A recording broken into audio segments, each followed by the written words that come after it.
Hello friends. I will be discussing another case.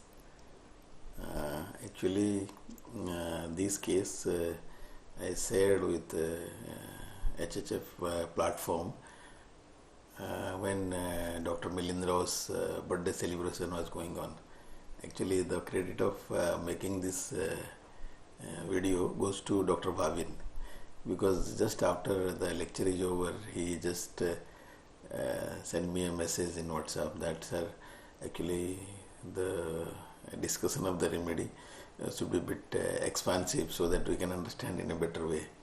So I thought of exploring this remedy, because this was just I prescribed few years back. So immediately I thought I should study about the medicine and discuss with you, because in HJ platform there are few people who listen to me. This video will be shared by so many people and they can take the advantage of understanding the remedy and applying it in their clinic. So the case is a case of depression. ऐसा हुआ, एक मेरे बहुत पुराने patient है, वो मेरे को एक दिन फ़ोन किया उन्होंने कि भैया एक मेरा दोस्त है जो कि हमारे एरिया का one of the most reputed real estate builder है, तो उनको अचानक he went into depression for 2-4 महीना हो गया और काफ़ी दवाई लिया उन्होंने पर आराम नहीं हुआ, उससे कुछ फ़र्क नहीं पड़ा, बल्कि धीरे धीरे उनकी डिप्रेशन बढ़ते गया और साथ साथ में खाना वाना भी कम हो गया और ऑफिस आना बंद कर दिया, घर में भी वो बात करना बंद कर दिया. तो क्योंकि ये हैड बीन, इनके जो दोस्त थे मेरे से काफ़ी दिनों से दवाई ले रहे थे, तो उन्होंने बोला यार आप थोड़ा देख लो, क्योंकि मेरे साथ काफ़ी क्लोज, क्योंकि लास्ट 10-12 साल से दवाई ले रहे हैं. तो मैंने सोचा, जनरली क्या होता है कि डिप्रेशन के केसेस में पेशेंट्स सिम्टम्स बहुत कम देते हैं, क्योंकि दे डोंट टॉक मच. तो जितनी आपको इन्फॉर्मेशन से बाहर से मिल जाए उतना बढ़िया है. और डिप्रेशन के केसेस में कभी कभी घर वाले भी थोड़ा सा कॉम्प्रोमाइज़ मोड में जाते हैं, क्योंकि कोई ना कोई इंसिडेंट होता है जिसकी वजह से घर का ही आसपास का इंसिडेंट होता है जिसकी वजह से घर वाले, मतलब पेशेंट जो है डिप्रेशन में जाता है और घर वाले शेयर करना नहीं चाहते. तो मैंने उनके दोस्त को पूछा कि आप तो उसके बारे में, अरे मेरा बहुत क्लोज फ्रेंड थे, तो बोलते बहुत बढ़िया इंसान यार, मैं आपको क्या बताऊं कि मतलब कि एक ऐसा हमारे जो बेसिकली हमारे ग्रुप जो रियल एस्टेट होते हैं, बिल्डर्स होते हैं, तो बड़े बड़े जनरली हम लोगों का वही पार्टीज बहुत चलता है. कहीं ना कहीं हम लोगों में थोड़ी बहुत, तो आपको पता है कि उल्टा सीधा काम करते हैं हम लोग. पर ये अकेला मैंने इस इंसान को देखा है कि ये कभी भी ही नेवर टचेस लिकर, और कोई भी काम गलत तरीके से उसने आज तक नहीं करा. चाहे अपना लॉस हो, लेकिन अगर टाइम पे देना है लोगों को फ्लैट से, तो ये ज़रूर देगा, चाहे कहीं से लोन में ले, कैसे भी करे. और मतलब इसके अंदर जैसे जो स्ट्रेंथ है वो भी बहुत ज़्यादा है. इसलिए स्ट्रेंथ है, ये नहीं कि बॉडी में एनर्जी ज़्यादा, मतलब पावर ज़्यादा, एनर्जी ज़्यादा, ये बहुत मोटा, ऐसे नहीं है. मतलब मेंटल स्ट्रेंथ बहुत है. ये कभी भी किसी चीज़ से, मतलब आप ये लगा लीजिए, आज तक झुका नहीं है. हमारे यहाँ जितनी भी परेशानी हुई, देखिए अभी हम लोगों के यहाँ हर 5 साल में गवर्नमेंट चेंज होते हैं, ऑफिसर्स चेंज होते हैं, पुलिस चेंज होते हैं, बहुत सारे पॉलिसीज चेंज होते हैं, पर ये कभी किसी से घबराता नहीं है. हम लोग डरते हैं क्योंकि हम लोग को उल्टा सीधा काम करते हैं, ये नहीं डरता है. और एक रेस्पेक्ट है, मतलब जो भी हमारे यहाँ के जो MPs हैं, MLAs हैं, मिनिस्टर्स है, इसको रिस्पेक्ट देते हैं, क्योंकि ये बंदा गलत नहीं करता है, सबके साथ सब मिल के चलता है. मतलब आप भी लगा लीजिए लास्ट 8-10 साल से ये एसोसिएशन के प्रेसिडेंट है. अभी तो ये जब से हुआ है ये ऑफिस नहीं आ रहा है, कुछ नहीं कर पा रहा है. तो मतलब इतना अच्छा आदमी है. और जो सबसे बड़ा इसके साथ वो था जो बेसिक उसके पास जो ताकत था उसके भाई हैं, चार भाई है, सॉरी, दे आर 4 ब्रदर्स, साथ में चलते हैं हमेशा। अब ये बड़ा भाई है, थोड़ा सा ये उम्र से बड़ा है, उसके जो भाई है 10 साल सब छोटे हैं इससे, पर ये इसकी बात कोई टालता नहीं। और ये भी उनको पूरा जैसे अपने बच्चे से रखता है। तो मैंने उसको पूछा कि भाई, और इसके बच्चे नहीं, इसके एक्चुअली ये शादी नहीं किया, क्योंकि क्या है, ये जब मार्केट में आया था पहले एक छोटा एजेंट, मतलब जैसे छोटा सुपरवाइजर बन के आया था, लेकिन स्लोली ये ग्रो किया। इसके फादर मदर जल्दी मर गए थे, तो ये थोड़ा रिस्पॉन्सिबिलिटी पूरा घर का लिया। पर हमने इसके घर के बारे में कभी जानते नहीं थे। जब हम बहुत ज़्यादा क्लोज हुए, मतलब जब ये बिल्डिंग में बनाने में आया, तब जाके हमें इसको, नहीं तो ये किसी को नहीं पता था। ही डजंट शेयर, मतलब ऐसे नहीं कि घर के बारे में सबको बताएगा कि ऐसा हुआ, ऐसा नहीं। सबको कुछ मतलब आराम से रहता था और मस्त होकर रहता था, खुश रहता था, किसी से कोई दुश्मनी नहीं है, किसी के साथ कोई अटैचमेंट नहीं है, सबके साथ अच्छा है उसका। और मतलब सब पूरे के पूरे हमारी जो बिल्डर से सब जानते हैं, भैया इनकी कंपनी जो है नंबर 1 है, इनको कोई हिला नहीं सकता है। बहुत सारे लोगों ने कोशिश की, पर ये सबके साथ जाके मिल जाता है। अरे भाई क्या करना है, साथ में रहो, साथ चलो, तुम्हें क्या चाहिए तुम लो ये। तो इसलिए सब उसको रेस्पेक्ट देते हैं। Is very honest. ये इसका जो मतलब था, उसने उसे बताया और मेरे को रिक्वेस्ट किया, भाई थोड़ा टाइम अच्छे से दो आप इसको, क्योंकि मेरा इसके साथ बहुत अच्छे रिलेशन है। तो मैंने बोला नहीं, मैं कोशिश करता हूँ।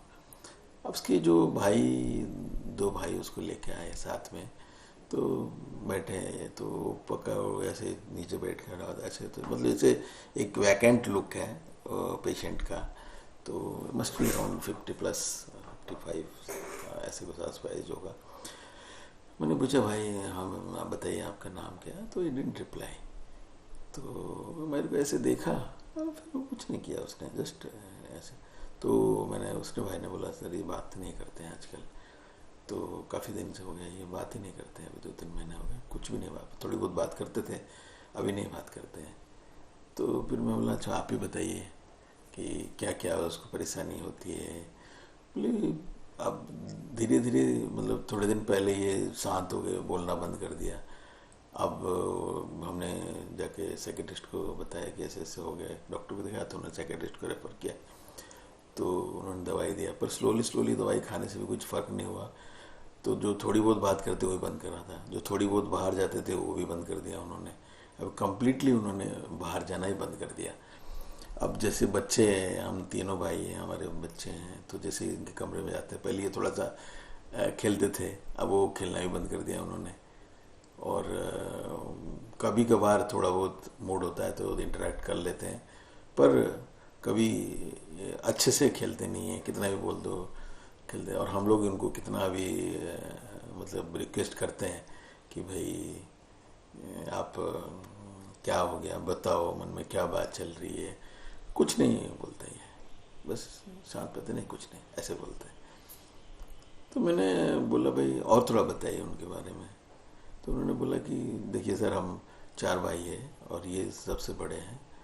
माता पिता हमारे बहुत छोटे में, जब हम लोग बहुत छोटे थे और हमारे गैप बहुत है भैया, 10 साल के आसपास, तो इनकी डेथ हो गया। तो ये एक सुपरवाइज़र थे बिल्डर के पास, और स्लोली ये आगे बढ़े हैं और धीरे धीरे छोटे छोटे प्लॉट्स लिए, काम किए। अब वो मतलब ये बहुत पहले की बात है, तो आप पढ़ाई कर रहे थे। अब इन्होंने पूरी हमारी केयर लिया, उन्होंने शादी नहीं करी अभी तक, और उसके बाद हमें पढ़ाया और हमें शादी भी करवाया, और बिजनेस हमारा धीरे धीरे बढ़ता गया।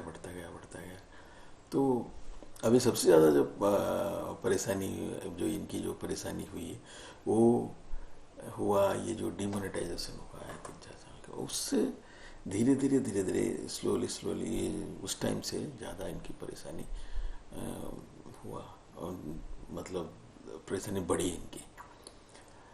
तो मैंने बोला, इससे क्या हुआ? बोले सर ऐसा है कि डिमोनेटाइजेशन में क्या, हमारे पास बहुत सारे कैश था, तो क्योंकि हमारी बिजनेस ऐसा है, हमारी तो उसमें आपको कैश रखना ज़रूरी है, क्योंकि हम डेली के जो हमारे ट्रांजेक्शन्स बहुत ज़्यादा होते हैं, कैश ट्रांजेक्शन्स है।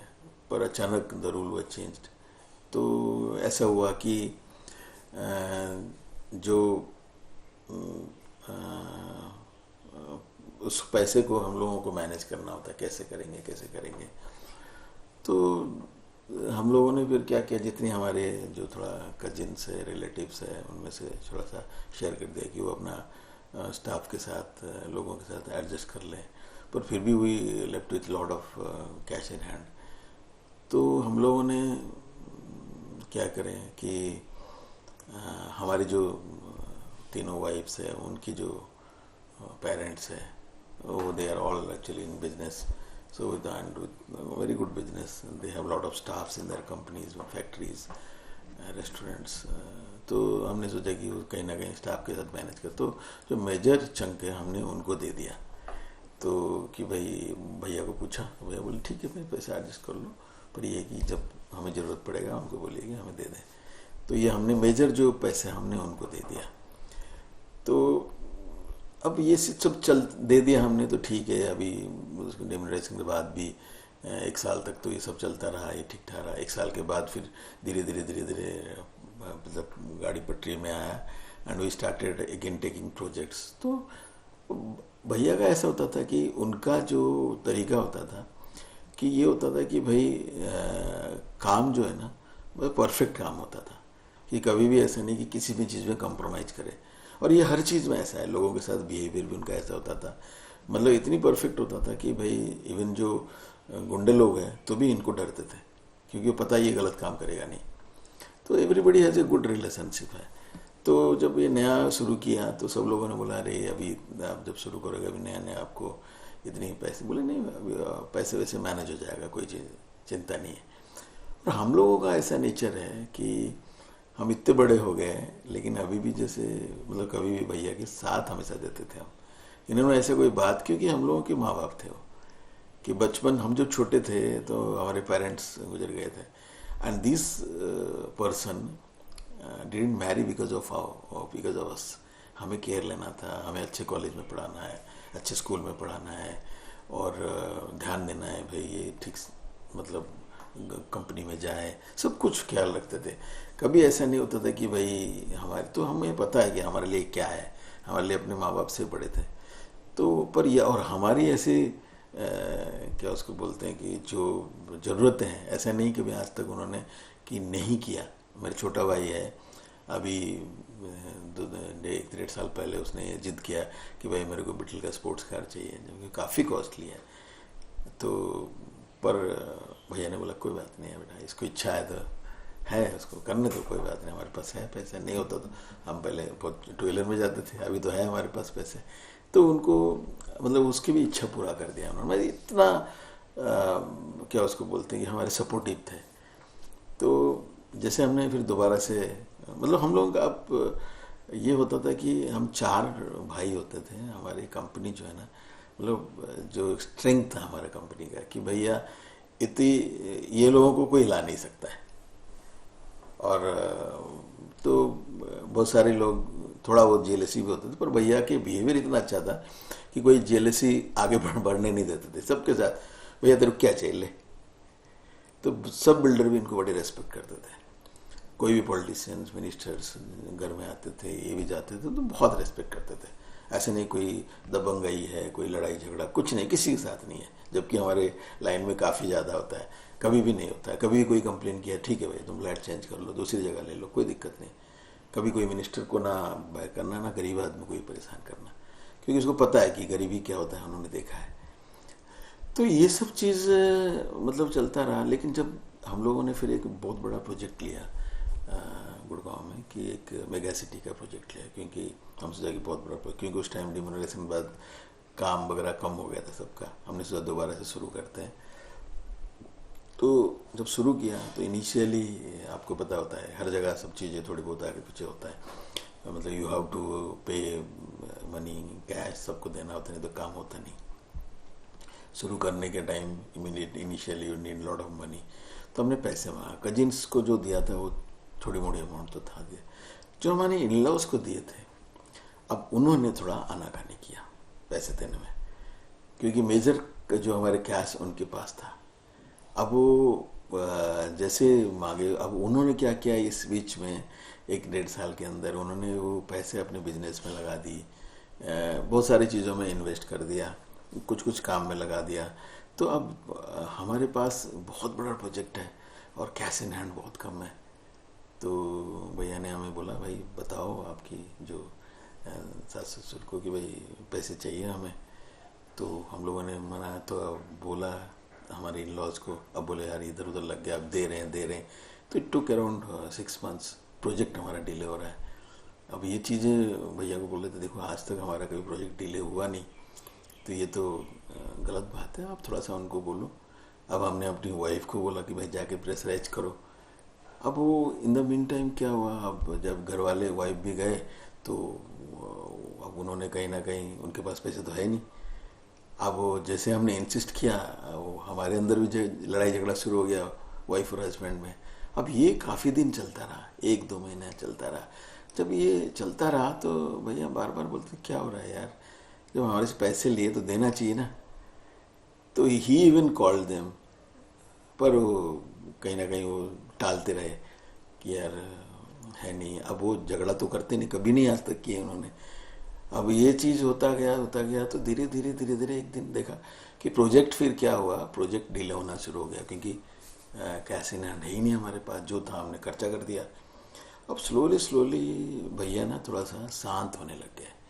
और जो बंदा इतना ही एक्टिव था, मतलब कोई भी प्रोजेक्ट होता था ऐसे लग जाते थे ना जैसे मतलब 25 साल का नौजवान है। और अब वो उन्होंने देखा कि काम हो नहीं पा रहा है, 1 महीना 2 महीना कैश आ नहीं रहा है। और हमें अगर बोलते हैं तो हमें भी जोर से नहीं बोल सकते हैं, क्योंकि हमारी वाइफ हमें डांट देते थे और घर में लड़ाई हो जाता था। इवन ऐसा होता था कि वाइफ को, हमारी बीवियों को लगता था कि भाई ये आदमी बहुत इंटरफेयर कर रहा है।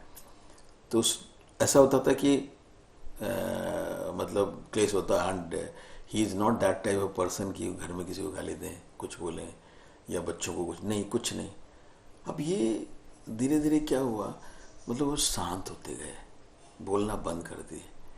कभी कभार कुछ बोलते थे कि जो समझ में नहीं आता था, खुद पे खुद बात करते थे। अब जब क्या बात करते थे, अगर उनको पूछो चुप हो जाते थे, कुछ नहीं बोलते थे। अब हमें बड़ा ये चीज़, मतलब खाना नहीं खाते थे टाइम पे, रूम में भेज दिया, मन या खा लिया, टेबल पे नहीं आए, तो बड़ा हमें दुख लगा। तो हमें तो तीनों भाई तो हम तो परेशान हो गए, क्योंकि हमारे तो जान थे वो, भाई हमारे सबसे बड़ा स्ट्रेंथ है। हमने भाई जब बीवियों से लड़ाई करे, हमने बोला यार अब तो हम छोड़ेंगे नहीं। तो उनके कमरे गए कि भाई वी आर वेरी सॉरी, भाई भैया को बोले कि हाँ हमारी गलती क्या हो गया, हमसे क्यों बात करना, हम इनको छोड़ देते, खूब लड़ाई करते। हमने चुप रहो, कुछ नहीं है, सब ठीक हो जाएगा, कुछ नहीं। अब ये जो चीज़ है, अब धीरे धीरे हमें भी लगा कि शायद, लेकिन ये स्लोली इन्होंने करीब लगा शांत होते गए। अब तो ये कमरे से बाहर आना छोड़ दिए।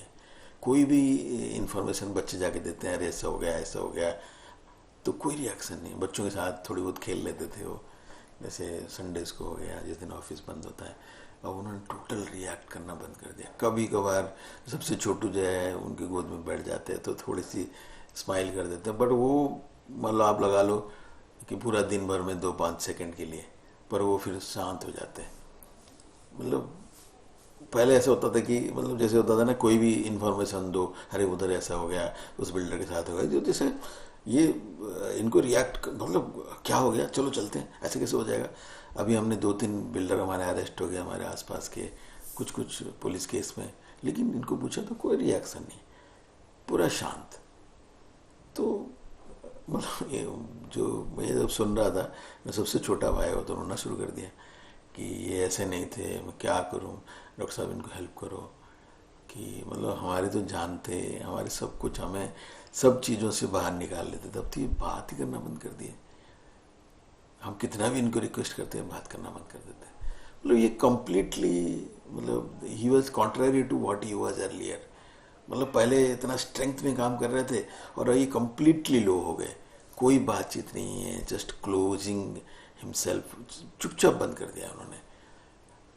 कुछ नहीं, आप कभी भी उनको पूछो। अभी जैसे हम जाते हैं, अरे जैसे चलो प्लीज़, जैसे इनकी हमारे बच्चे लोग जाके खेलते हैं, बोलते कुछ नहीं मेरे को छोड़ दो आप, थोड़ी बहुत कभी इनके साथ 1-2 सेकंड के लिए बात कर लेते। नहीं, हम भी जब बात करते हैं तो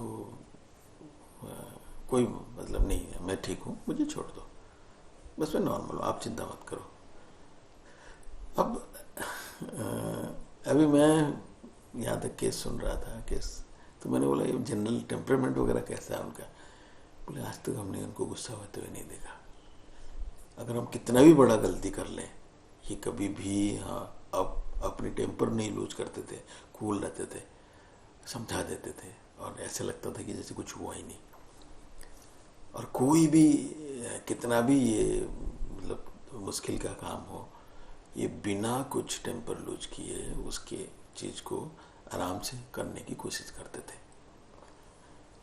अब ये केस है, केस थोड़ा लंबा है, पर है केस डिप्रेशन का कि, और हर चीज़ हर इन्फॉर्मेशन आप बाहर से लेना पड़ता है, क्योंकि patient is not talking at all. तो मैं एक्चुअली जब ये केस देखा था, मेरे दिमाग में दो चीज़ रहा कि एक, मेरे को लगा इतनी परेशानी होने के बावजूद भी बार बार ये पेशेंट बोल रहे थे मैं ठीक हूँ, मैं ठीक हूँ, मुझे छोड़ दो, मैं ऐसा कुछ नहीं, मैं ठीक हूँ। और दूसरा चीज़ है कि मतलब एक दो स्टेट था, एक मतलब ये पेशेंट को जब मैं सुन रहा था, मैं सोच रहा था अब क्या हो गया, अब ये पूरी की पूरी सबड्यूड हो गया, कूल, मतलब कोई रिएक्शन नहीं है। और एक टाइम था ये बहुत ज़्यादा स्ट्रेंथ में था, विगर में था, एनर्जी में था, तो एकदम से चेंज हुआ है। तो मैं उसको दो रूब्रिक लिया इसमें, एक डेलीरियम माइल्ड और एक well says when he is very sick. ये दो रूब्रिक लेके, जैसे रूब्रिक में बताता हूँ, आप इसको पॉज करके लिख भी सकते हैं, और you can what you can tell, बाद में भी रिपोर्ट में देख सकते हैं। अगर ये दो रूब्रिक लेंगे, हमारे पास एक ही दवाई आती है पायरोजेनियम, तो पायरोजेनियम 200 का एक डोज मैंने दिया, और मैंने फॉलो किया केस को। तो 2-3 महीने के बाद इम्प्रूवमेंट शुरू हुआ। इस बीच में हमने एक बार डोज रिपीट किया था, जब बीच में थोड़ी सी फिर वो इंडिफरेंट एटीट्यूड में चले गए थे। पर 3-4 महीने के अंदर पेशेंट का धीरे धीरे नॉर्मल शेप में आना शुरू किया। ऐसे नहीं कि उसके पैसे वापस आ गए, पर एटलीस्ट ये सोचा कि मैं काम करूं, मैं बात करूं, घर में नहीं बैठूं मैं, ये नहीं कि शांत किसी से टोटल इंडिफरेंट हो गए, कट ऑफ करके। तो ये धीरे धीरे लोगों से बात करना शुरू किया, और चीज़ें नॉर्मल होना शुरू हो गया। तो सबसे बात किया, फिर लोगों से चीज़ें धीरे धीरे ठीक हुआ, उनसे इन लॉज से बात किया, पैसे उसके आए, तो ये काफ़ी धीरे धीरे चीज़ें ठीक। तो मैं सोचा कि ये केस, क्योंकि इससे पहले 2007-8 में जब मिलिंद होता था, तो हम लोगों को अप्रैल सेमिनार में एक केस दिखाया था, तो उस केस में भी मैंने पायरोजेनियम दिया था। थोड़ा सिमिलर था, अलग टाइप का केस था, एक इलेक्ट्रिशियन का केस था या इंजीनियर का केस था। तो पर उस टाइम क्या होता था कि मैं रूब्रिक्स पे दे देता था दवाई, जो भी रूब्रिक्स मिलता था। तो रूब्रिक्स को एक्सप्लोर करने का जो वो क्या उसको बोलती, इतनी नॉलेज मेरे को नहीं था 2007-8-6 उस टाइम, क्योंकि मैं I was a learner that time. तो अभी धीरे धीरे थोड़ा सा हम लोग जैसे आपस में धीरे धीरे बात करते हैं, सेमिनार्स करते हैं, तो I started developing the art of understanding and linking the rubrics to materia medica. तो थोड़ा सा हम इसको, जैसे पायरोजेनियम को हम पढ़ते थे पहले, अब ये पायरोजेनियम सुन के अब नोसोड के साथ जोड़ना नहीं। नोसोड्स मतलब दवाई दवाई होती है। हम लोगों को इस ग्रुपिज्म से बाहर आना चाहिए कि प्लांट्स ऐसे बिहेव करते हैं, मिनरल्स ऐसे बिहेव करते हैं, नोसोड्स ऐसे बिहेव करते हैं। नो, सब अपनी अपनी में एक सिमिलिमम है, एक इंडिविजुअल है, सो दे कैन बिहेव एनीवे। यानी कि सब नोसोड्स एक जैसे बिहेव करेंगे, गलत है, ऐसे सोचने भी नहीं चाहिए। तो जैसे हम लोग देखेंगे, अगर ये पूरी रूब्रिक्स, इस रिपोर्टरी माइंड रूब्रिक्स बहुत कम है, मे बी अराउंड 70, और 70 रूब्रिक्स से इस दवाई को एक्सप्लोर करना है हमें। तो हम लोग जैसे पहले होता था, हम लोग जब नॉर्मल होम्योपैथ प्रैक्टिस करते थे माइंड में, हम तो आजकल थोड़ा वन वे ट्रैफिक में चलने लग गए कि ओनली माइंड करते हैं, कोशिश करते हैं कि माइंड के थ्रू सीख जाएं, समझ जाएं केस। लेकिन जब हम सब कुछ करते तो ऐसा होता था, हम लोग देखते थे कि जो बुखार पुराने टाइम में लंबा चलता है और थोड़ा हाई में रहता है और रिलैप्स होता है, उसमें हम लोग, और नॉर्मल दवाइयाँ काम नहीं करती, जैसे बेलाडोना, यूपैट, चाइना रेस्टॉक्स, ये सब काम नहीं करता है, बैप्टिसिया, तो हम फिर उसमें पायरोजेनियम देते थे और काम कर जाता था। ये पहले होता था।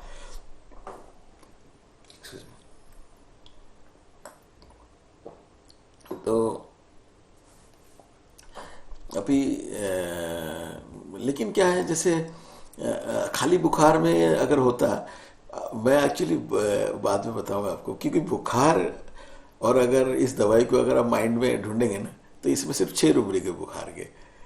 तो इसका मतलब और भी बहुत सारी चीज़ों में हम यूज कर सकते हैं। थोड़ा सा सोचते हैं, क्योंकि जितनी हमारे मास्टर्स है, क्योंकि जब भी हम पढ़ना शुरू करते हैं तो मास्टर्स को पढ़ते हैं पहले, कि जितनी अगर मास्टर्स को देखेंगे तो मास्टर्स में क्या लिखा है उन्होंने, कि ज़्यादातर ये सेप्टिक कंडीशन में काम करता है। मतलब ये recurring fever of septic conditions and during puerperium, मतलब ये सेप्टिक, और ये बहुत ज़्यादा ये लिखा है कि ये undoubted curative power of this remedy in sepsis. जैसे अगर आप देखेंगे, सबसे ज़्यादा इसमें बहुत अच्छा लिखा था HCLN materia medica of nosodes में, कि he has written specifically for septicaemia, puerperal और surgical, gas infection, ptomaine poisoning, diphtheria, typhoid, typhus, ये सब चीज़ के लिए when the best selected remedy fails to improve और permanently improve, then pyrogenium works wonderfully. तो यहाँ के इस जगह पे एलन ने एक बहुत बढ़िया चीज़ लिखा है, जो एक्चुअली रिपोर्टरी वालों ने एक्सप्लोर नहीं किया। मैं हमेशा बोलता हूँ कि हमारे रिपोर्टरी जो बनाए हैं, रूब्रिक्स जो बनाए हैं, उनको और एक्सप्लोर करना चाहिए। Not that they go into the computer and search and find out the wherever the word is there and put it in the rubrics. No, कि मेटेरिया की जान, मेटेरिया में जान होती है। तो उसमें उन्होंने लिखा है, increased buoyancy of spirits although he felt very ill. HCLN ने स्पेसिफिकली लिखा है, इंक्रीज्ड ब्यूएंसी, अब buoyancy of spirits although he felt very ill. ये HCLN ने स्पेसिफिकली लिखा है।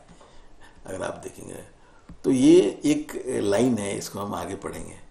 गुणवंत ने लिखा है कि chronic complex dating back again to septic conditions, pulse is quick out of all proportion to temperature और vice versa, and septic haemorrhages. Again this is very important, pulse is quick out of all proportion to temperature और vice versa. हम देखेंगे इसको। And Kent ने बहुत लिखा है, when the pulse is extremely high, ये गुणवंत थोड़ा और क्लियर किया उन्होंने, when the pulse is extremely high and the temperature correspondingly not high. Pulse is high but temperature is not high.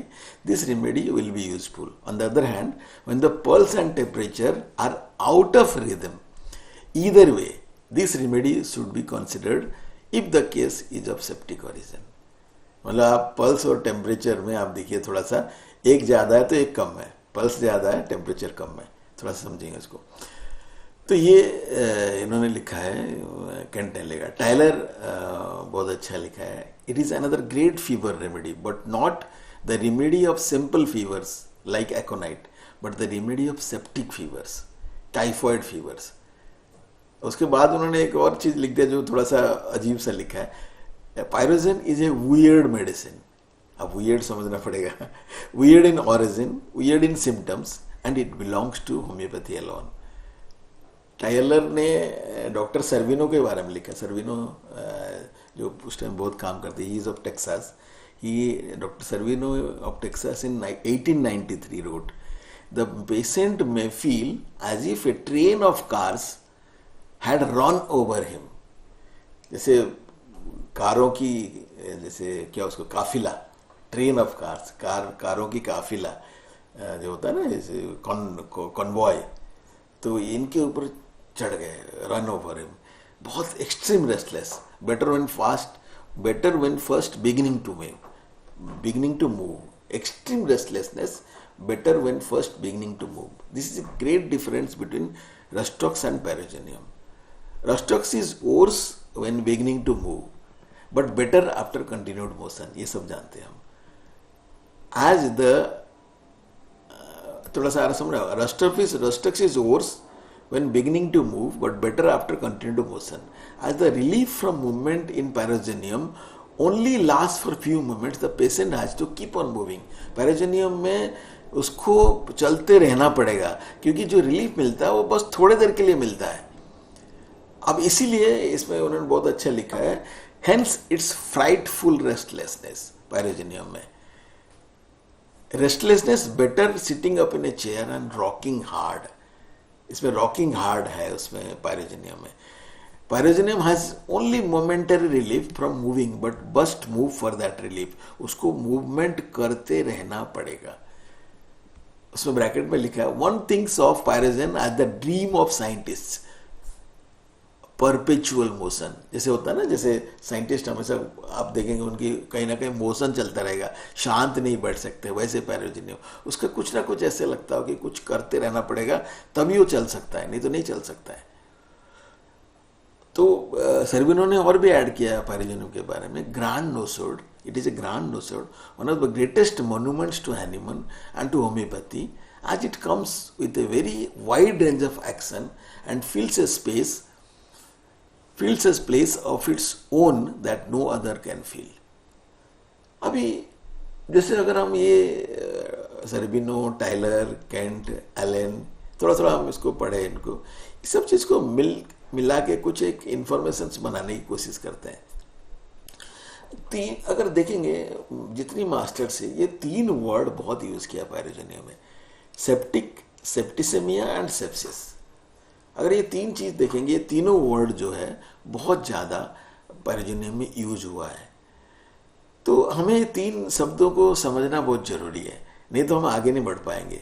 अगर मेडिकल लिटरेचर को देखेंगे तो सेप्टिसेमिया क्या होता है? It is A potentially life threatening condition caused by the body's response to an infection. The body normally releases chemicals into the bloodstream to fight an infection. ये septicemia.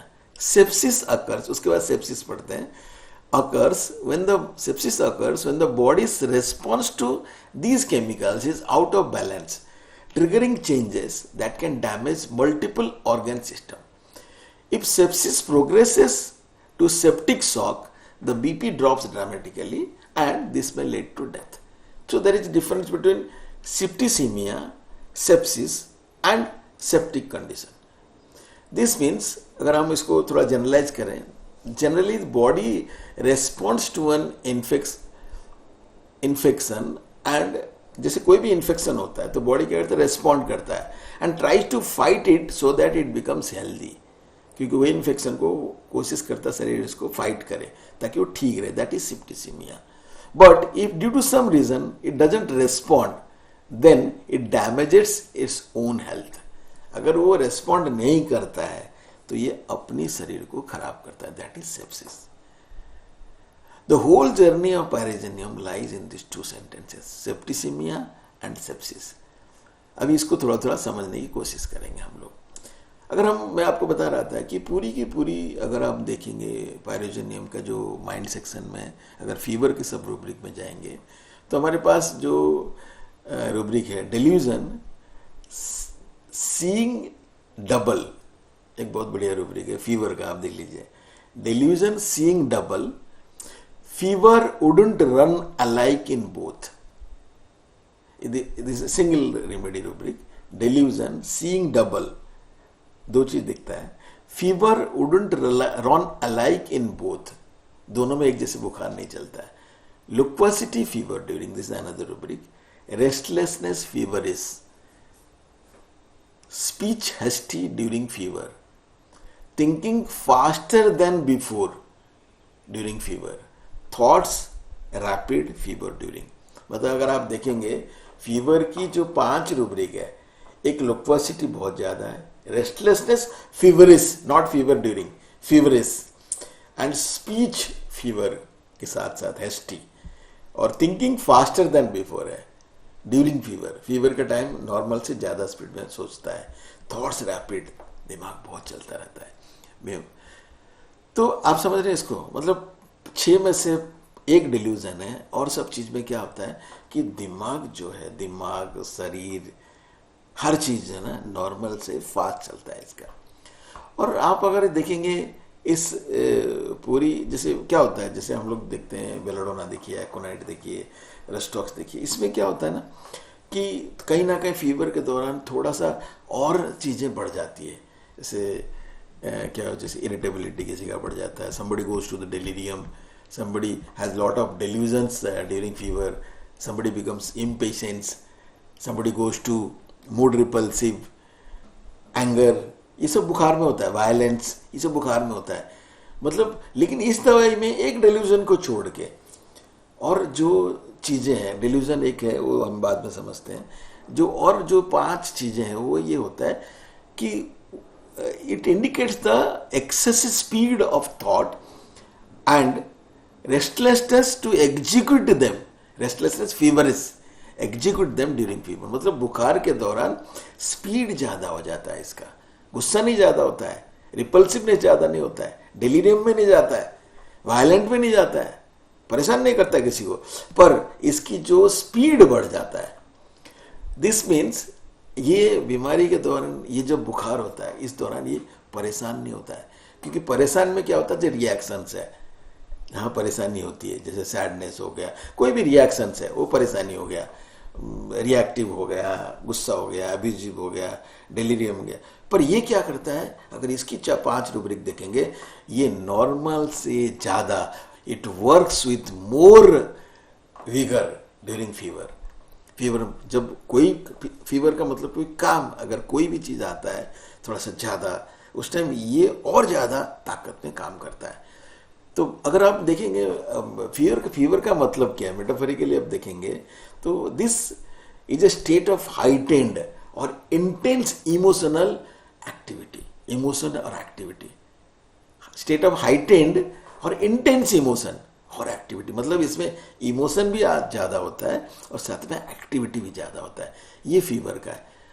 और अगर इस केस को देखेंगे, अगर इमोशन की बात, हाइटेंड इमोशन और एक एक्टिविटी, तो अगर इमोशन की बात इस दवाई के लिए हम करेंगे तो to my surprise we don't have any emotional rubrics in this remedy, like we don't have love, we don't have affection, we don't have sadness, we don't have grief, we don't have anguish, even it doesn't have any attachment, it doesn't say cheerful. But what you can tell, what is cheerful? To show that you are happy, खुश रहते हो, कहीं ना कहीं emotionally आप बहुत खुश हो, पर ये क्या आता है, ये बैलेंस रहता है, इसका कोई रिएक्शन है ही नहीं, so there is no emotion. अगर आप और ये इस कभी कभी मैं सोचता हूँ, जैसे ये इतनी कम रूब्रिक में दवाई को कितना समझे, बहुत मुश्किल होता है उस रेमेडी को समझना, उस इंडिविजुअल का समझना जिसमें रूब्रिक्स कम है, क्योंकि रूब्रिक्स मतलब एक्सप्रेशंस, जब एक्सप्रेशन कम हो जाता है इंसान की इंडिविजुअल को समझना बहुत, इसीलिए ये दवाइयाँ कम पाया जाता है। जितनी आपको पॉलीक्रेस्ट होता है उसमें क्या होता है, काफ़ी सारे एक्सप्रेशंस होता है, तो इनरोड, एंट्री पॉइंट्स, कोर, ये सब बहुत आसानी से मिल जाता है, इसमें नहीं मिलता। पर ऐसी दवाइयाँ हैं और ये दवाइयाँ बहुत बढ़िया दवाई होते हैं, क्योंकि जिनके पास बहुत ज़्यादा रिएक्शन नहीं होता है, दे आर वेरी बैलेंस्ड, ये वो नेक इंसान होते हैं, ये परेशान नहीं होते किसी से। आप जितनी दवाइयाँ देखिए, इंक्लूडिंग ओपियम, इंक्लूडिंग आप अगर देखें cannabis indica, they have lot of expressions, तो कहीं ना कहीं वो दिक्कत में जाते हैं, परेशान होते हैं। थोड़ा सा आप समझ लेंगे। अब आप देखिए ना, इस दवाई में कोई ईगो नहीं है और कोई ये सेल्फिश भी नहीं है।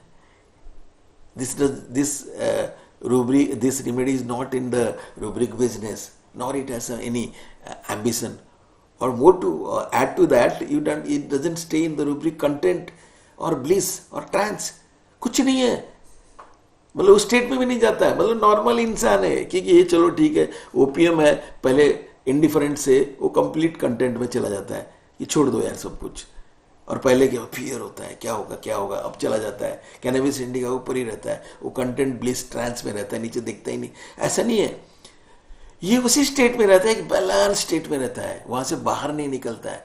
आप समझ रहे हैं, क्योंकि कोई इमोशनल आउटबर्स्ट, रिएक्शन या अटैचमेंट है ही नहीं इसके अंदर। तो अगर हम इतनी ज़्यादा नहीं रहते हैं तो हम क्या सोचते हैं, एक इंसान को, एक प्लेन इंसान है, बहुत सीधा इंसान है, कोई hidden agenda, doesn't have any hidden agenda, मतलब जैसे जिंदगी आता है वैसे जीता है, कोई डर नहीं है, किसी के लिए कोई हेट्रेड नहीं है, सबके साथ चलना है। आपने देखा इसका, सबके साथ चलता है, किसी के मिस्टेक को रिएक्ट नहीं करता है। आप पूरी की पूरी देखिए ना, जितनी रूब्रिक देखेंगे इस 70 रूब्रिक में, इस केस के अंदर, मतलब इस दवाई के अंदर ये दर्शाता है कि कितना बढ़िया इंसान है ये। किसी के साथ बैर नहीं है, किसी के साथ दोस्ती नहीं है, सबके साथ अच्छा है। इतना दोस्ती है कि भाई दुश्मनी नहीं। हम बोलते हैं कि हमेशा दोस्ती इतना भी मत करो कि कल को इसके साथ जब दुश्मनी हो जाए तो आपको पछताना पड़े, क्योंकि बड़ी, और दुश्मनी भी इतना ना करो तो कि कल को इसके साथ दोस्ती हो जाए तो फिर आपको दुख हो कि यार मैं इसके साथ क्यों इतना दुश्मनी किया। ये इंसान जो है ना, राइट इंसान, बहुत बढ़िया इंसान, ए cool and a very strong guy, doesn't get perturbed, परेशान नहीं होता ये। तो अभी आप सोचें ना, अगर एक इंडिविजुअल से कोई भी काम करता है, वो हमेशा उसका प्रोस एंड कॉन्स देखता है, क्योंकि उसके पीछे एक एजेंडा होता है कि अगर मैं इससे बात करूंगा, ऐसे करेगा तो मैं प्लान करूंगा। बट पायरोजेनियम ऐसा इंडिविजुअल है, वो सोचता नहीं है, क्योंकि दिमाग की कोई एजेंडा नहीं होता है। तो करना है तो करना है। और क्या होता है, अगर काम में when the going gets tough, पीछे नहीं देखता है, आगे बढ़ता है, कितना भी कंडीशन खराब हो, कर नहीं पा रहा है तो भी नहीं छोड़ता है। he pursues with lot of vigor, strength, zeal, zest, सब कुछ उसके साथ रहता है। इसीलिए एलन ने बहुत बढ़िया लिखा, increased buoyancy of spirits in spite of very ill। मतलब क्या है, ये buoyancy समझते हैं। what is the buoyancy? the ability to float। मतलब ये, इसको आप दबा नहीं सकते, पानी में डुबा नहीं सकते, कितना भी तकलीफ वाली सिचुएशन आ जाए ये ऊपर उठ जाएगा, ये ऊपर ही रहेगा, नीचे नहीं जाएगा ये। और ये बुयांसी इसकी जान है। पूरी पायरोजेनियम का जो है ना, बुयांसी उसकी जान है। मतलब जब ये काम करता है, चाहे कोई भी काम करे, ये काम में चाहे कितनी भी बाधा आ जाए, ये नीचे नहीं डूबेगा, ये पानी के अंदर नहीं जाएगा, ये ऊपर ही रहेगा, उसको फेस करता रहेगा, लड़ता रहेगा। ये इसकी खास, जो आप समझ रहे हैं ना इसको, इसलिए एलन ने स्पेसिफिकली लिखा है। आ रहा है थोड़ा आपको समझ, इसका मतलब buoyancy is the fever, the work, the agenda, the work what he is doing, जो भी काम कर रहा है उसको। अब ये उस कंडीशन के अंदर जब वो काम करता है अपना स्पीड के साथ, एनर्जी के साथ, ही फील्स वेरी वेल्दी। हमारे पास एक रूब्रिक है, डिल्यूजन ऑफ वेल्थ। वेल्थ में हमारे पास बहुत सारी दवाइयाँ हैं, बेलाडोना है हमारे पास, फॉस्फोरस है हमारे पास, सल्फर है हमारे पास, कैनबिस इंडिका है हमारे पास, काफ़ी सारी दवाइयाँ हैं। पर मैं आपको बताता हूँ, एक्चुअली ये डिल्यूजन वेल्थ में हम क्या, वेरेट्रम है हमारे पास। हम लोग क्या बताएं, wealth is something which is to be shown, कि अगले को दिखाना है, ये देखो मेरे पास ये बड़ा गाड़ी है, ये मेरे पास बड़ा बिल्डिंग है, मैं इतना पढ़ा हूँ, I am MD, I am PhD, I am MS। No, ये वेल्थ शो करने पर मेरे को लगता है इन्होंने गलत रूब्रिक डाल दिया पायरोजेनियम को। Pyrogenium should not be in wealth, because it doesn't show, बाहर किसी को दिखाता नहीं है कि मेरे पास I have enough of everything. Wealth में एक आदमी दिखाता है कि मेरे पास बहुत कुछ है, मेरे पास, अगर मेरे को कोई एक मौका दे कि भाई I should put another rubric in the repertory, that is only abundance, not delusion, abundance, because in sulfur we have delusion, abundance, she has an abundance of everything।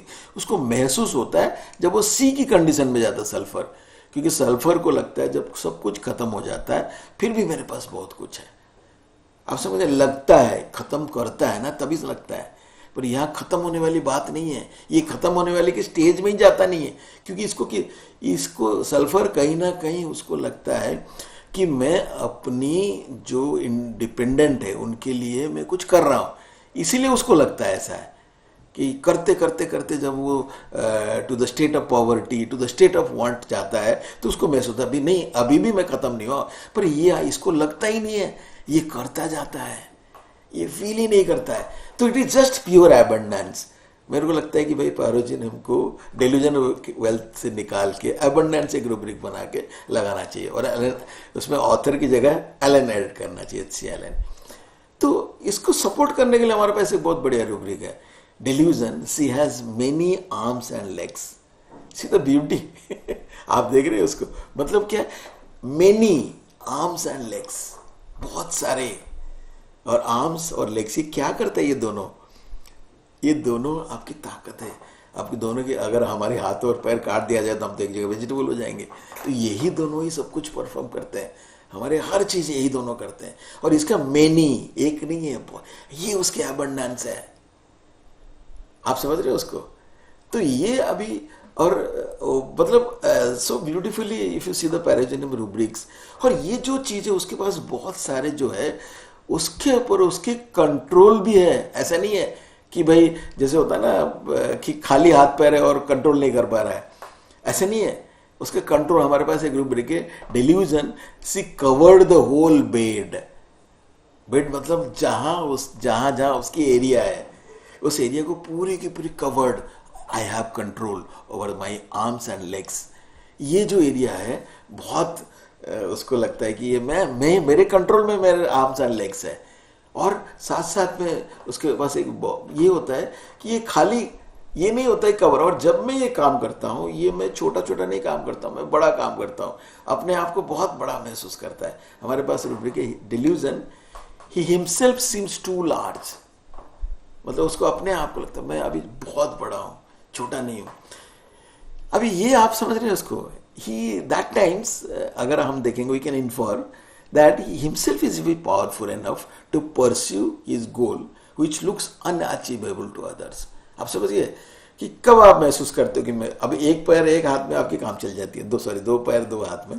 पर यहाँ मेनी क्यों सोचता है, मेनी जब सोचता है जब सामने कोई डिफिकल्ट टास्क आएगा, फिर तुरंत उसके हाथ पैर निकल जाते थे। पर भगवान जी हमारे वहाँ हिंदू धर्म में होता है कि भाई 10 हाथ और 10 पैर होता है। वो रावण के भी, शुर का भी होता था कि 10 ये सर होता था, हाथ पैर नहीं होता था, सोच उसकी अलग होती थी।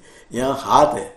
अब देखेंगे अगर हम लोगों को, if you go to mythology, the god has many arms and many legs, but the demon, the Ravana, उसमें 10 मुंडी है, सॉरी हेड है। मतलब क्या है, वो 10 तरीके की चीज सोच सकता है, लेकिन करने की ज्यादा क्षमता भगवान के पास होता है, सोचने की क्षमता उसको दे दिया उन्होंने। तो यहां अगर हम देखेंगे कि ये जो कंडीशन है कि ये क्या उसको बोलते हैं, जो डेल्यूजन है, ये ऐसा है कि उसको ये लगता है कि ये अकेला नहीं है, इसके पास मैनी है, बहुत सारा है। तो मैनी के साथ एक्वेंटेंसेस हम जोड़ते हैं, क्यों?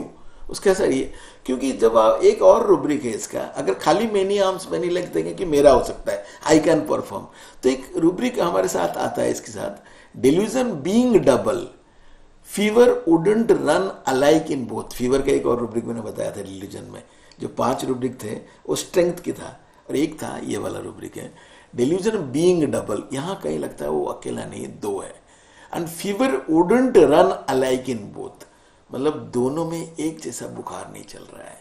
ये बहुत इंपॉर्टेंट है। इसका मतलब क्या है, जहां कोई टफ कंडीशन से आता है, सामने बहुत ज्यादा रुकावट आता है, ये क्या सोचता है कि सब मेरा ही है, पर वहां क्या होता है कि जो दूसरे उसके साथ है वो कहीं ना कहीं पीछा हो जाते हैं, वो इतना मोटिवेटेड नहीं होते कि state of fever, state of heightened activity इसको फेस कर सकते हैं। रादर वो कन्विंस नहीं हो पाते कि ये बंदा भी कर सकता है। इसके अंदर तो वो कन्विंसिंग पावर है, क्योंकि ये तो इसके अंदर कोई एजेंडा नहीं है ना, कोई रिएक्शन नहीं है। सब दुनिया में सब लोग एक जैसे नहीं होते, चाहे उसका भाई क्यों ना हो। तो पर ये जब लोग देखते हैं कोई बहुत ज़्यादा डिफिकल्टी आता है, उनको ये लगता है भैया इतना तो नहीं होना है, उतावला होने नहीं चाहिए यार, इतनी यहाँ फेस करने की, यहाँ से बैकआउट कर देना चाहिए। तो उसको ये लगता है, दिस पर्सन पायरोजेनियम फील्स कि मेरे अंदर जो एनर्जी है, जो वाइटलिटी है, जो विगर है, ये इनके अंदर क्यों नहीं हो रहा है। आप समझ रहे हो उसको, delusion being double, fever wouldn't run alike in both. ये बहुत, यहां से उसको थोड़ा परेशानी होता है। इस टाइम उसको ये लगता है कि भाई मैं जैसे सोचता हूं ESN यही सोचते हैं। यहाँ से हमारे पास रूब्रिक है, delusion being double, lying on one side he is one person and severe another person when lying on other side। यहाँ से परेशानी होता है कि करवट लो, एक साइड में एक और इंसान है, दूसरी साइड में हो, जबकि पहले क्या सोचता था पूरी बेड मेरे हैं, मेरे ही सब कुछ आर्म्स एंड लेग्स है। अभी जहाँ सिचुएशन टफ आना शुरू हो गया वहाँ ये लगता है कि ये मेरे जैसे नहीं है, थोड़ा सा मेरे से अलग सोचते हैं। यहाँ से उसको दिक्कत आना शुरू हो जाता है। जितना भी बुयांसी हो, लेकिन आज इंसान जब सोचता है कि मेरे साथ बहुत सारे लोग हैं तो वो उनको साथ लेके चलना चाहता है, उनकी भी एनर्जी यूज करना चाहता है। पर जहाँ उसको दिक्कत आना शुरू हो जाता है और ये उसकी साथ नहीं देते हैं, और क्या होता है बेसिकली साथ नहीं देने वो अलग चीज़ है, पर उसको डिस्करेज भी करना शुरू करता है। अरे भैया ये काम इतना बड़ा टफ है, हम नहीं कर पाएंगे, इतना बड़ा प्रोजेक्ट हम नहीं कर पाएंगे। वहाँ से उसको धीरे धीरे परेशानी शुरू हो जाता है। हमारे पास एक बहुत बढ़िया रूब्रिक है, delusion she would break if she lay too long in one position. मतलब एक जगह पे अब अगर इस स्टेट में बहुत देर तक पड़ा रहेगा तो टूट जाएगा वो। एलेन ने और एक बहुत अच्छी चीज लिखा है, like arnica and baptisia we have a feeling in pyrogenium that he feels the bed is too hard. He even explained elaborately a feeling of extreme soreness of the body. The patient feels as if a train of cars has run over him. अब यहाँ ये क्या सोच रहे हैं कि इस बंदे ने ये सोचता है कि मतलब ये खाली मेरी बेड पे मेरी बात नहीं सुन रहे, मेरे से नहीं सोच रहे, नहीं बल्कि मेरे को इन्फ्लुएंस करने की कोशिश कर रहे हैं। तो यहाँ उसको बेड हार्ड लगने लगता है। The bed for this remedy earlier was a position of command among his own people, and now the bed becomes seat of soreness as the command has failed. अभी कोई कमांड लेने के तैयार नहीं होता है। अब यही कंडीशन में वो परेशान हो जाता है थोड़ा सा, क्योंकि उसको लगता है कि मेरे साथ कोई नहीं है और सबकी सोच अलग अलग होता है। और पहले क्या होता था, सब उसके जैसे सोचते थे, वो अपना ही सोचता था कि मेरे ही ये सब लोग हैं। अभी उसको लगता है यार ये अभी मेरे जैसे। अभी यहाँ एक बहुत बढ़िया रूब्रिक उन्होंने लिखा है, delusion the head was on the pillow but did not know where the rest of body was. So beautifully all are single remedy rubrics. Delusion the head was on the pillow but didn't know where the rest of the body was. मतलब इसकी जो sir है उसके control में तो है, पर rest of the body, the arms and legs जो ज़्यादा है, जो उसकी बाहियाँ हैं, जो उसकी एक्वेंडेंसेस है, वो कहाँ है उसको नहीं पता है। अब इस टाइम वो टूट जाता है। अब उसको लगता है the body was delusion, body was scattered. पहले क्या होता है, body was in unison, whole command whole control the body all over the bed होता था उसका। अभी हो गया स्कैटर्ड, हो गया अलग अलग हो जाता है। अब ये सबको कोशिश करता है, अरे भाई सुन लो मेरी बात कि हम लोग साथ में रहेंगे तो काम कर लेंगे, कोई कुछ नहीं होगा। लेकिन कोई सब उसको मतलब इसको कोशिश करता है कि यार नहीं मेरे साथ आ जाओ, सब काम करेंगे। हमारे पास एक बहुत बढ़िया रूब्रिक है, delusion body was scattered about, he tossed about to get the pieces together. मतलब ये देख के उसको लगता है, ये टॉस्ट मतलब क्या होता है, what is tossing, up and down. यार कोशिश करता है, एक शांति से नहीं बैठ सकता है, ऊपर नीचे होता है कि भाई किस तरीके से वो टॉस करके सबको इकट्ठे कर ले। Is it clear? The rubric is very nice. Delusion body was scattered about, he tossed about to get the pieces together. और पर आपको पता है कि एक आदमी जब इसके जैसे एनर्जी नहीं है उसके अंदर, इसके जैसे मोटिवेशन उसके अंदर नहीं है, तो वो उसके साथ नहीं चलेगा। उस कंडीशन में फिर उसको कहीं ना कहीं फील होना शुरू होता है कि यार मैंने अपने आप को कहीं गलत तो नहीं आंक लिया, मतलब कैलकुलेट तो नहीं करिया। हमारे पास एक रूब्रिक है, delusion to the erroneous state of his body. यहाँ से परेशान होता है, बड़ा एंग्सियस हो जाता है, ही बिकम्स अनईजी, क्योंकि वो क्राइसिस में पहली बार उसको लगता है कि कुछ करना चाहिए। वहाँ restlessness, anxious, restlessness heat during and see heat and fever this a different thing है. हीट में हाइटेंड एक्टिविटी. एक्चुअली आप अगर फीवर देखेंगे ना, एक होता है ना जोश होता है, जहाँ कुछ बहुत बड़ा आपके सामने एक प्रोजेक्ट आएगा कि मेरे को करना ही है. हीट मतलब क्या होता है, थोड़ा ऊपर हो गया, वार्म से थोड़ा ऊपर हो गया कि उस टाइम करना है, जैसे हीट ऑफ द मोमेंट होता है. But fever is a process and restlessness fever is है, बहुत ज़्यादा ताकत लेके काम करना शुरू करता है. थोड़ा this is something different type of remedy. आपको बहुत what you can tell seriously समझना पड़ेगा, क्योंकि इसमें ऐसा होता है कि आप अगर देखेंगे ना कि फीवर के दौरान इस दवाई में एक डिल्यूजन तो है, पर कोई डेलीरियम नहीं है. बहुत सारी दवाइयों में डेलीरियम है. अगर आप देखेंगे, you see the remedies, there are so many fever remedies जिसमें डेलीरियम है. इसमें डेलीरियम नहीं है. इसका मतलब थोड़ा समझने की कोशिश करिए क्यों नहीं है. क्योंकि डेलीरियम का मतलब क्या है, विच इंडिकेट्स दैट, ये इसमें डेलीरियम नहीं है था मतलब क्या, which indicates that this person never loses his mind. वो हिलता नहीं है. डेलीरियम में आदमी हिल जाता है, डिरेल हो जाता है, पटरी से हट जाता है. ये fever during the state of heightened activity but fights with the state no matter what the state is. मतलब ये हिलता नहीं है, ये कोशिश करता है मैं आखिर तक फाइट करूं, छोड़ू नहीं. इसीलिए वो डेलीरियम में नहीं है. डेलीरियम में आदमी हिल जाता है. अब दिस इज द, ये जो हिलता नहीं है और ये क्या करता है, ये फाइट करता रहता है, तो ये स्टेट ऑफ सेप्टिसेमिया है. This is the state of septicaemia in Pyrogenium. The body has the ability to fight with the infection no matter how deadly it is. आप समझ रहे हैं, इसीलिए वो डेलीरियम में नहीं है. ये कोशिश करता है कि मैं इसको फाइट कर लूँ, ये septicaemia. But when the body is not able to fight, the natural state of the body should start reacting. जब यहाँ से फाइट करता है, जब नहीं कर पाता है, जब सिचुएशन बहुत स्ट्रांग होता है, जब उसके एक्वेंटेंसेस उसके साथ नहीं देखता है, जब उसको लगता है कि सब कुछ स्कैटर्ड है, उस कंडीशन में the natural state of the body to start reacting to the environment which would have helped the body to fight with more vigour. यही हमारी नॉर्मल जो है स्टेट ऑफ ह्यूमन बीइंग होना चाहिए. अगर कहीं हमें दिक्कत हो रहा है, हमें रिएक्ट करना जरूरी है. पर यहाँ प्रॉब्लम क्या होता है, ये रिएक्ट करता नहीं है. आप समझ में, ये जब आप अगर बोलेंगे नहीं तो आपके पास कैसे आएगा आदमी, नहीं आएगा ना. उसको पता ही नहीं चलेगा, क्योंकि वो ऑलरेडी वो आपको डिस्करेज करके चला जा चुका है और आप आगे कुछ बोल ही नहीं रहे. अब यहाँ ये फिर भी यहाँ नीचे नहीं होता है, ये कोशिश करता है इस स्टेट से मैं कैसे बाहर जाऊंगा इसमें. तो इसमें बहुत बढ़िया बोनिंगस एंड रिपोर्टर में एक रूब्रिक है, rocking impulse to and rocking ameliorates. It is not rocking desire. Actually, we should add this rubric in our repertory. We have rocking desire. Rocking desire में क्या होता है कि मेरे को कोई रॉक करे. मैं तो ऐसे बैठा हूँ, मेरे को कोई थोड़ा पीछे से एक धक्का दे ताकि मैं रॉक करूँ.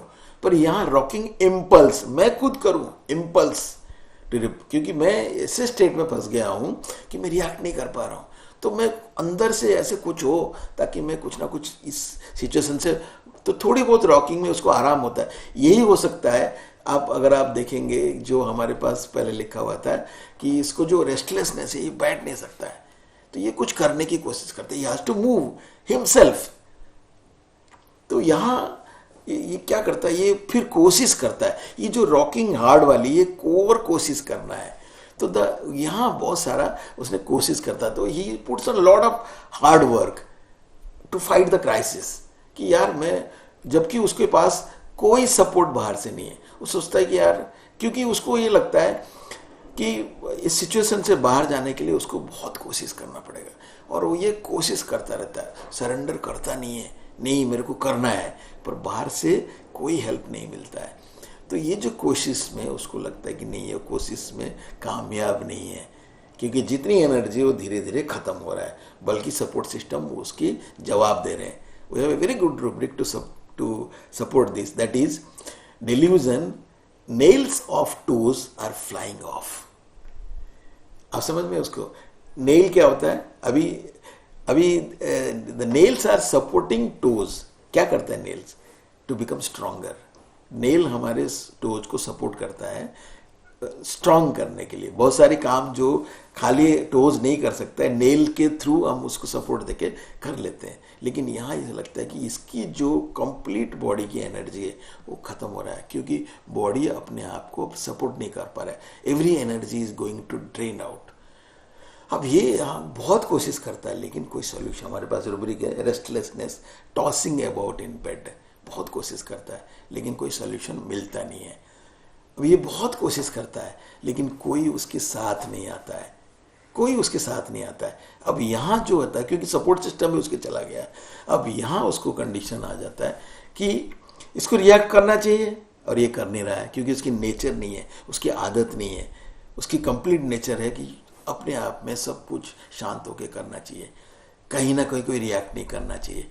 तो ही neither react to the environment nor he can fight alone to the situation, the crisis। यहाँ फिर परेशानी होती है, रेस्टलेसनेस विथ सेप्टिसीमिया, घबराहट होती है, परेशान होता है, ये बेचैन हो जाता है सेप्टिसीमिया के साथ। अब सेप्टिसीमिया का एक स्टेट है, septicemia precedes sepsis. Septicemia sepsis से पहले आता है। In septicemia what happens, the bacteria enters into the blood stream causing blood poisoning. But हमारे अगर immune system response is very good, it will stop triggering to the level of sepsis, क्योंकि हमारी immunity अगर अच्छा है तो वो sepsis को रोक सकता है। पर यहाँ कोई इस स्टेट में क्या होता है, अगर कोई नॉर्मल इंडिविजुअल होता है तो ये रिएक्ट करता है, या तो एनवायरनमेंट को कंट्रोल करता है कि मेरे साथ चलो, या कहीं ना कहीं एक रिएक्ट करता है, रिक्वेस्ट करता है लोगों से, आओ मुझे मदद करो ताकि हम साथ में इसको फाइट करेंगे। पर ये ऐसे करता नहीं, नेदर ही रिएक्ट नॉर ही रिक्वेस्ट। अब ये लैक ऑफ रिएक्शन जो है इस दवाई की सबसे बड़ी परेशानी है। अगर कोई और दवाई होता तो वो रिएक्ट कर लेता कि आओ मेरे साथ में काम करते हैं हम लोग, लेकिन ये करता नहीं है। अब यही जगह पे ये go to the state of extreme uneasiness and becomes very worried, आज तो क्या होने वाला है मेरे साथ, व्हाट वुड हैपन नाउ। अब यहाँ जो परेशानी है ये इसके दिमाग को परेशान करता है। पर इसकी नेचर क्या है पायरोजेनियम का, कि ये रेस्टलेस होने के बावजूद भी ये अपनों को नहीं छोड़ता है।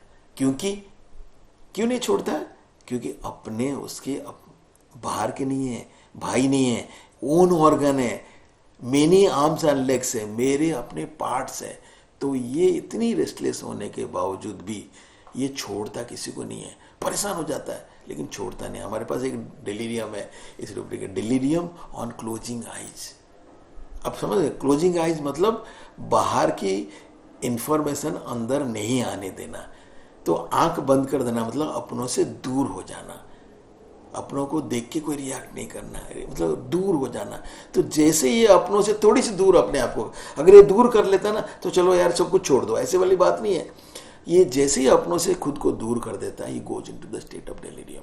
छोड़ नहीं सकता है, ये रिएक्ट भी नहीं कर सकता है और छोड़ भी नहीं सकता है। तो ये जो बहुत परेशानी वाली स्टेट है पायरोजेनियम का आता है, ही cannot avoid them and he cannot escape them from them.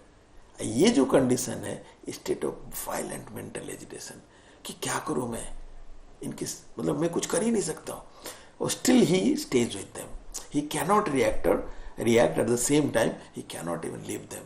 This is the state of complete imbalance। यहीं से परेशानी शुरू होता है, यहीं से सेप्सिस शुरू होता है। क्योंकि अगर आप रिएक्ट कर देते हैं तो आप सेप्टिसेमिया में फाइट कर लेते हैं, पर जब आप रिएक्ट नहीं कर पाते और छोड़ भी नहीं पा रहे उनको, उनके साथ भी रहना चाहते हो, you cannot close your eyes. So this is a complete state of imbalance inside the body, where the vital force completely stops working and he goes into state of internal turmoil। अंदर से उसको झुंझलाहट होती है। Kent ने बहुत अच्छा लिखा था, when the pulse is extremely high and the temperature not correspondingly high, this remedy will be very useful। On the other hand, when the pulse and temperature are out of rhythm, Kent लिखा था, when the pulse and temperature are out of rhythm, either way this remedy should be considered if the case is of septic origin। इसका मतलब क्या है, हम लोग क्या infer कर सकते हैं from the above statement that though internally he is in very much turmoil, there is that pulse, बहुत पल्स हाई हो रहा है, but his reaction are not high as they should be. The temperature reaction बाहर वालों को पता चलता है कैसे, जब उसके अरे यार 105 बुखार है, 102 बुखार है, 103 बुखार है, पल्स ज़्यादा है, बुखार कम है। बाहर रिएक्शन नहीं है, अंदर पल्स ज़्यादा है, रिएक्शन कम है। यहाँ फिर डेलीरियम, क्योंकि ये जो डेलीरियम है पायरोजेनियम का, ये completely internal, there is no reaction. Generally delirium में क्या होता है, पर्सन गोज इनटू वायलेंस, क्या कर दिया यार, गेट आउट फ्रॉम हियर, मतलब उसकी नॉर्मल स्टेट से बाहर डिरेल हो जाता है, you just get out, I don't want to see you further, इतना गुस्सा हो जाता है डेलीरियम में। पर यहाँ अंदर होता है, रिएक्शन तो है ही नहीं ना, तो ये अंदर शांत चुप हो जाता है। It goes to the state of completely isolating himself from the outside world. That is the delirium of Pyrogenium. No expression, कोई एक्सप्रेशन नहीं, इंटरनल डेलीरियम। ये इसलिए हम बोलते हैं कि डेलीरियम माइल्ड है, सब कुछ इंटरनल, बाहर कुछ रिएक्शन नहीं है। माइल्ड का ऑपोजिट स्ट्रांग होता है, तो वहाँ रिएक्शन होता है, यहाँ कंप्लीटली इंटरनल हो गया। और जैसे जैसे आप अंदर को कूदते रहते हो, कोई रिएक्शन नहीं होता है, अंदर आपके अंदर बहुत सारी बातें चलती रहती है, तो धीरे धीरे सड़न शुरू होता है। He rots from inside to the state of non expression.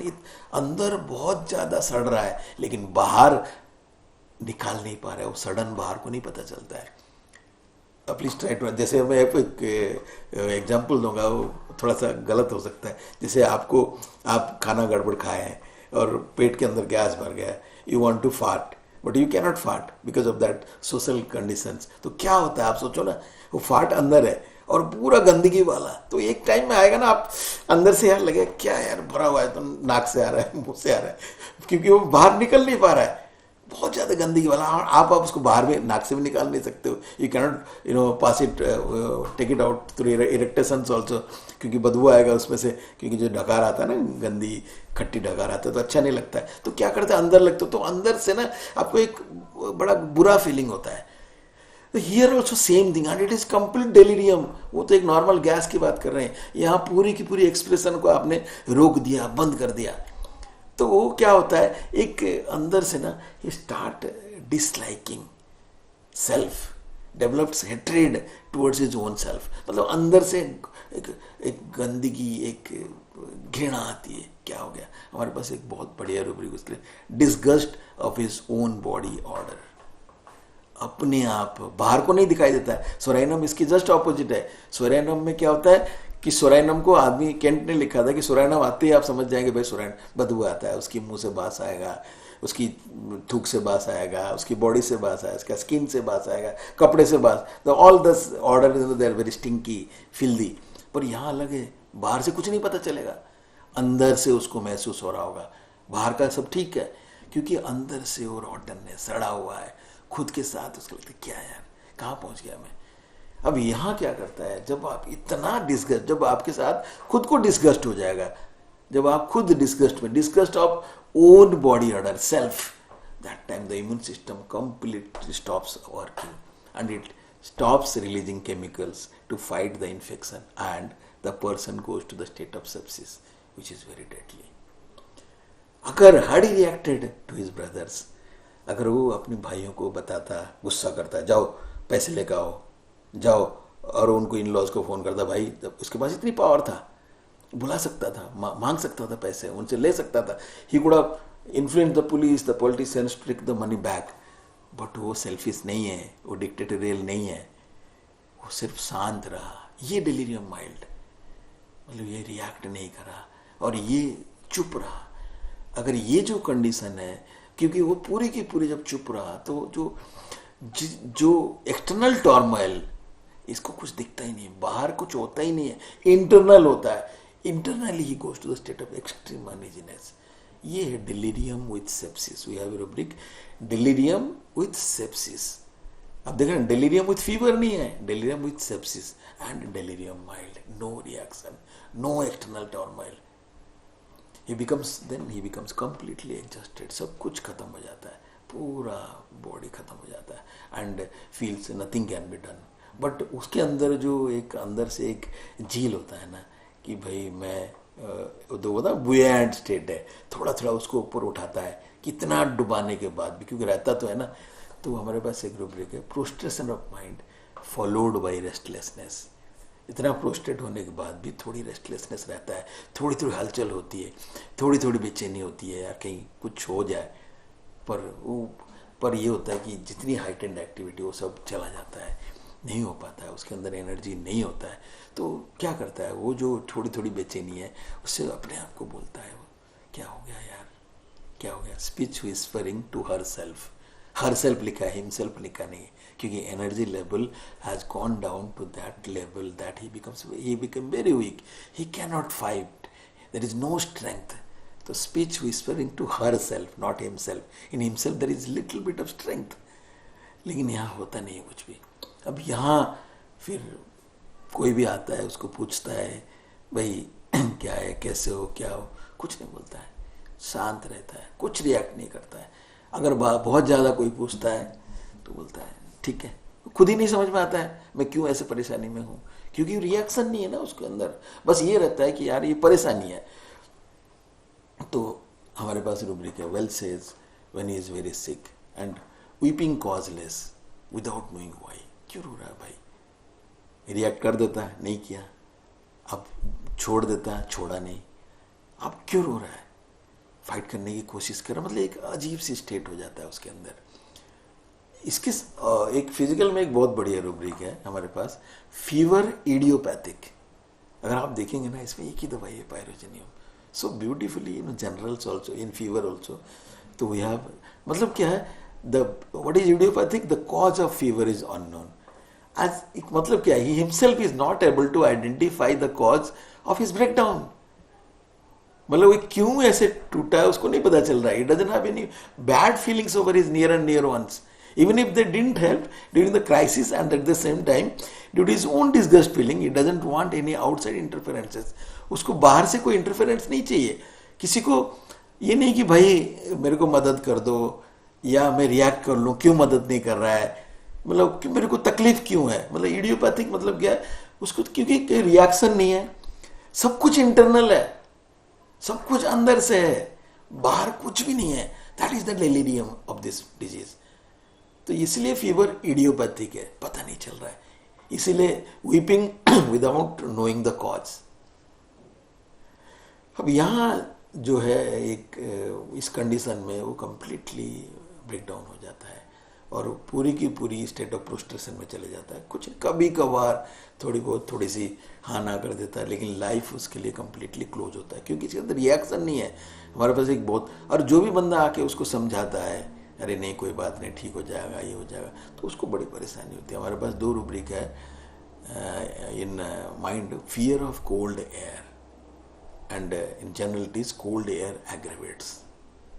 मतलब ये दोनों चीज़ से उसको डर लगता है, भाई कोई नहीं आया मेरे पास जो इस तरह की चीज़ें बोले क्योंकि कॉन्सोलेशन सिंपैथी इसलिए नहीं लिखा हुआ है कि वहाँ कहीं इंसान को उस चीज़ की ज़रूरत होती है, फिर कोई देता है तो उसकी रिएक्टिविटी के हिसाब से वो रिएक्ट करता है और उसको अच्छा लगता है इमोशनल नीड के हिसाब से। पर यहाँ कॉन्सोलेशन वाली बात नहीं है, उसको डर लगता है यार मेरे कुछ बोले नहीं कोई चीज़, उसको कोल्ड एयर लगता है उसको।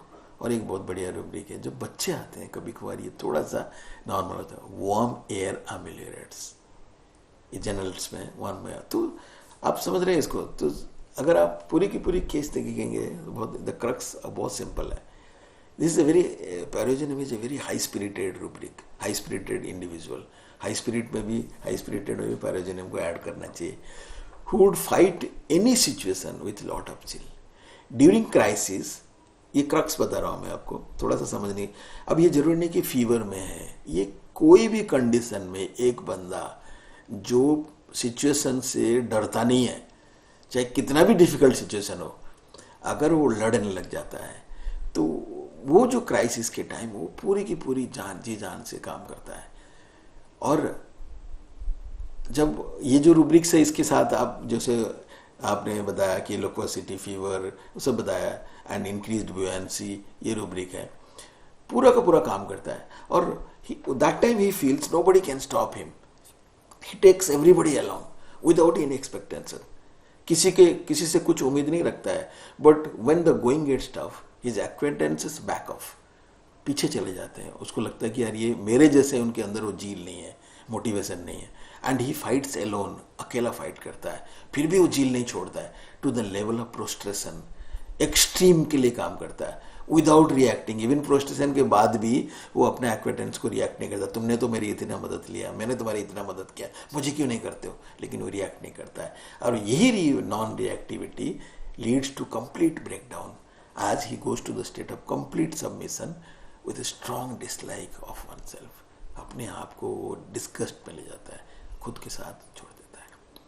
So this is a small journey of this small, actually I told because for me actually there are, you know, the teachers, the new speakers may add lot of things from this area of understanding. अगर मेरे को पूछे तो मैं जितनी repertory वाले हैं, चाहे रडार हो चाहे कंप्लीट हो, I would request them to add this remedy in rubrics like abundance, buoyancy, high spirited, rocking impulse to, and delusion bed is too hard. ये 5 rubric में अभी तक पायरोजेनियम नहीं है. So thank you so much, and if there is any difficulty you can ask me in the comment box. I'll try to respond to your query.